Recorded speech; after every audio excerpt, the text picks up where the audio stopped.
Namaskar to all the viewers of Ayurveda Network.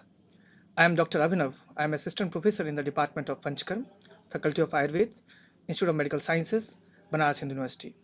Today I am here with my presentation entitled Panchkarma, a unique technology of biopurification and detoxification. This presentation has been designed with certain aims and objectives, and I will try my level best to focus and discuss elaborately about all the aims. So, coming on the aims of the presentation, to elaborate the scientific basis of mode of action of Panchkarma, to emphasize on the uniqueness of the therapy, to focus on the reasons for its superiority, to discuss the benefits of Panchkarma, utility of Panchkarma present era in terms of prevention and cure, various ways of application of the therapy, to explore the newer fields of research in Panchkarma, and concluding Panchkarma as a holistic therapy. These are the aims of the presentation. So, and moving on to the next slide. As you all know that this is a modern era of globalization. This is an era of science and technology, advanced computers.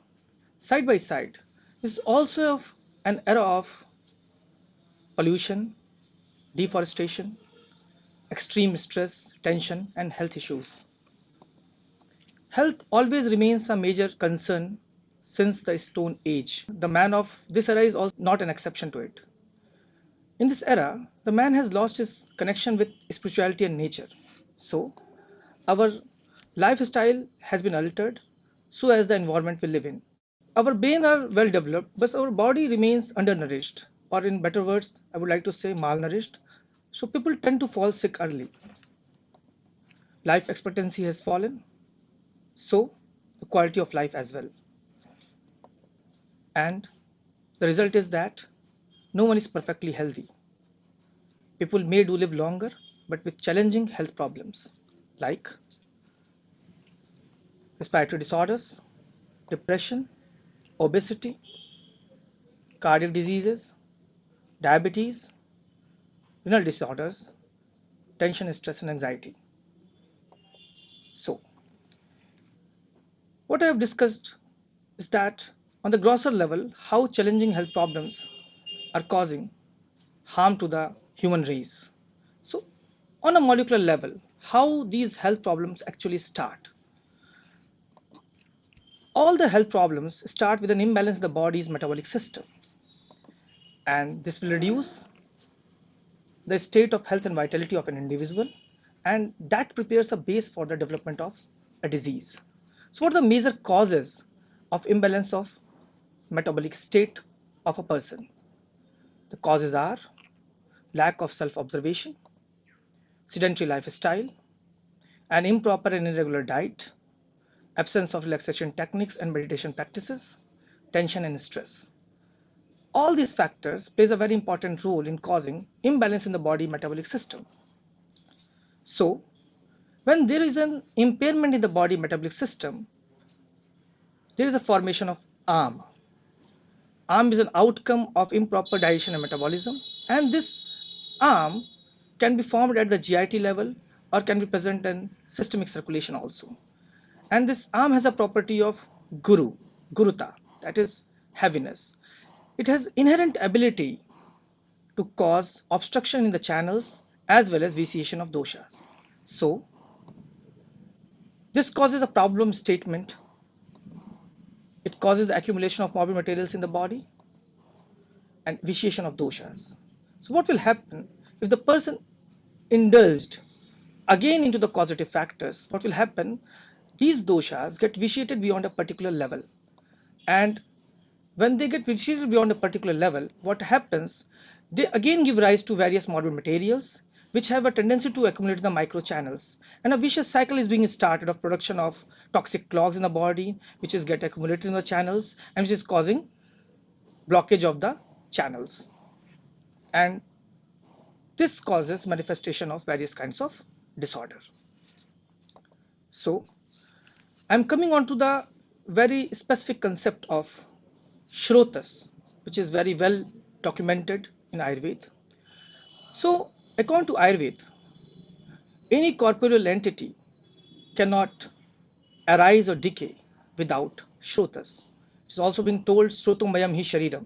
That is, human body is an aggregate of these shrotas. And these shrotas are innumerable in number.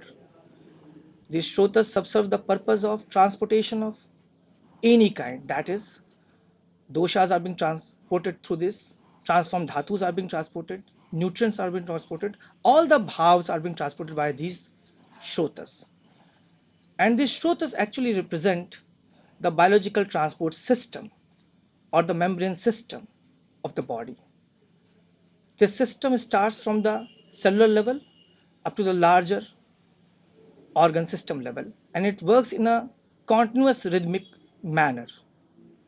This plays an important role in the health as well as in disease. Morphologically, when we discuss, they can be classified into two ways. One is macro channels and one is micro channels. In the macro channels, there are GI tract, there is respiratory tract, and in micro channels, it comprises of capillaries, nephrons, etc. At the minutest level, cell is the structural and functional unit of life, and this is the minutest part of that shrotas. It also represents a part of shrotas. So, shrotas plays a very important role in the manifestation of disease also. It has been told in the text that Tani Dustani Rogae Vishuddhani Sukhasya. It means when these channels are being deranged, any kind of disharmony occurs to these channels, then the body gets diseased. And when they function normally, the state of health is being maintained. So, what happens when somebody indulges into improper diet and erratic behavior, which is similar to the doshas and aggravate them, and contrary to the dhatus, then it causes abnormality in the channels. And this abnormality will lead or have a natural tendency to cause obliteration or thickening of these channels, and ultimately it leads to the disruption of the function of these channels or the biological membrane or transport system. So it will result either in the form of loss of function or a form of structural distortion or both. So when there occurs loss of functional or structural distortion, it will result into manifestation of Shrotodushti, which is being resembles like Ati Pravitti, Sangova, Siranam Granthiyopi, Vimagamnam Chapi, Shrotodushti, Lakshanam. And this Shrotodushti is very important for the manifestation of any kind of disease. The disease being manifestation depends upon the extent, site of the shrotas being involved and the extent and nature of the dosh being involved. So it will ultimately result into the production of disease. And it's a very well verse is being written in Ayurveda regarding the manifestation of disease, which explains Kupitanam hi doshanam sarira vidhavatam yatra sang khavagunat vyadhistrato jayate. It clearly explains that the provocated doshas travel all over the body, but they're not able to cause the disease until they will not going to reside in the channels where either any kind of functional or any kind of structural distortion is there. And when they reside there, they start the dosh samurchana or the pathogenesis, and then they cause the disease. It means the role of these shrotas is very important in the manifestation of any disease. So what is the solution to this? There occurs an impairment. After the impairment, the toxic clogs are being accumulated in the channels, they block the channels, they vitiate the doshas, and the body become diseased. So many challenging health problems occurs. To this, there is a proven fundamental solution being given by the oldest life science called as Shodhana Chikitsa, which mainly comprises of the Panchkarma therapy. So Panchkarma simply means 5 actions or 5 elements, and each therapy has a specific biopurification efficacy to clean, to purify, and to sanitize the shrotas for its optimal functioning. Now coming on to the Shodhana Chikitsa. Panchkarma Chikitsa comprises of 5 therapies, namely Vaman, Virechan, Anuvasanvasti, Niruvasti and Nashya. But out of these 5, Anuvasanvasti doesn't perform Shodhan as its major action. No doubt, it also helps in the cleansing of the colon, but actually is more palliative and nutritive in nature. So, Acharya Vagbhat and all many other acharyas has given the concept of Panchvid Shodhan, which says Niruho Vamnam Kaya Sirorekaha Ashra Vishruti. So when we talk about Shodhan specifically, we talk about Vaman, Virechan Karma, Basti, Nashya and Rakta Moksha. These 5 therapeutic procedures comprises and create Shodhan Chikitsa. So, Vamadkan, it's a process in which the doshas are being expelled out from the body through the oral route. It predominantly expels the kapha dosh from the gastrium, Virechankar. In this, the vitiated doshas are being expelled from the anal route, and it predominantly expels the vitiated pitta dosh from the grihani or duodenum or biliary apparatus. Basti Chikitsa, which I have already discussed, there are 2 kinds of vastis. One is Niru Vasti and another one is Anuvasan Vasti. In Niru Vasti, we use the decoction, and in Anuvasan Vasti, we use the oil. So, in terms of Shodhan, decoction based Niru Vasti is being preferred, and it is a process in which this decoction is being introduced either in the anal route or in the urethral route or in the vaginal route to pacify or to expel out the toxins, and this helps in the removal of vitiated Vata dosh accumulated in the Pakwasha. Nashya Karma represents the process in which the drugs are being given through the nostrils, and the nose is supposed to be the doorway to the brain and consciousness. So the drugs which are being given via the nostrils will reach up to the different parts of the head, and it expel out the vitiated morbid matters from the head to the nearest possible route of elimination via the nose. So it plays a very important role in removal of the doshas accumulated areas above the neck region. And the last one is Rakta Mokshana. It is bloodletting. It is helpful in removing the impurities from the blood. When it is being written that Tvag dosha granthya sofo roga sodit jaschaye Rakta Mokshan shiranam na bhavanti kadachana. It means if you undergo Rakta Mokshan, then all these kinds of disorder will never happen again. So overall, it utilizes a set of 5 therapeutic procedures, which is essentially designed to restore the integrity of the channel system in the body in both the condition of health as well as disease.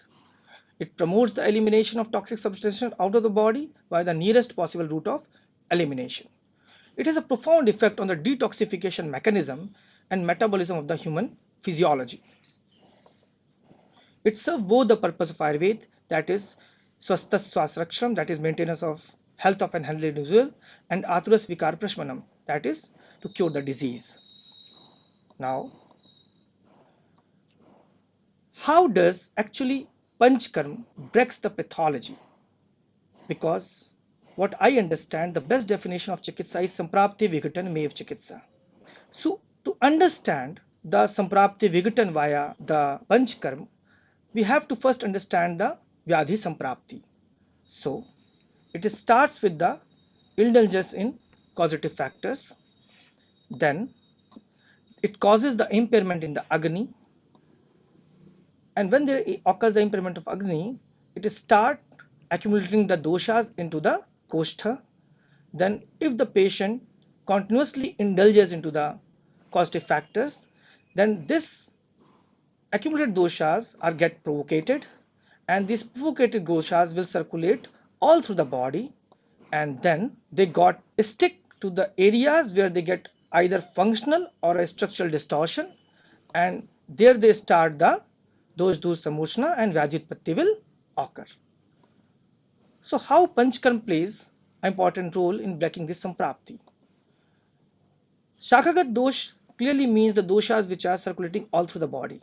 Okay, so via the Purva Karma, Snehan Swedan, We actually ripen these doshas, provocate them, liquefy them, modify in a way to mobilize them to get dislodged from the site of their morbidity to the site of their evacuation.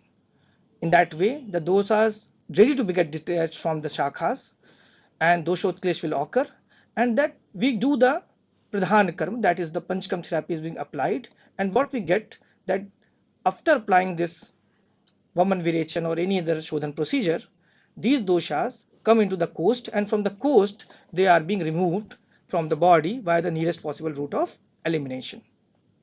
Now I am going to discuss that in the present era, Panchkarma can be divided into two groups. No such actual division exists in any classical text of Ayurveda, but it is popular in society. So I am mentioning here. One is classical Panchkarma, other is Keraliya Panchkarma. Classical Panchkarma is the actual form of Panchkarma being mentioned in all the classical texts. It is the actual form of biopurification. It includes 5 karma, Vaman Virechan, Anuvasan Vasti, Nirhu Vasti and Nashya, and it does the transmembrane or transvisceral purification. Side by side, Kerala Panchkarma, it is based on certain traditional practices in Kerala. It is generally designed to have a rehabilitative, physiotherapeutic effect on the body. It mainly comprises of Kaya Sek, Dhara Karma, Sirolep, Annalep, and Pindasveda. Kerala Panchkarma mainly based on the external oleation and fermentation techniques. It doesn't causes actual form of biopurification, but it does have transdermal body purification. So overall, the combined effect is cleansing of the channels, and which results in the optimization of the natural body function. After this, I am going to elaborate about the superiority of the Panchkarma therapy in the next part of this presentation.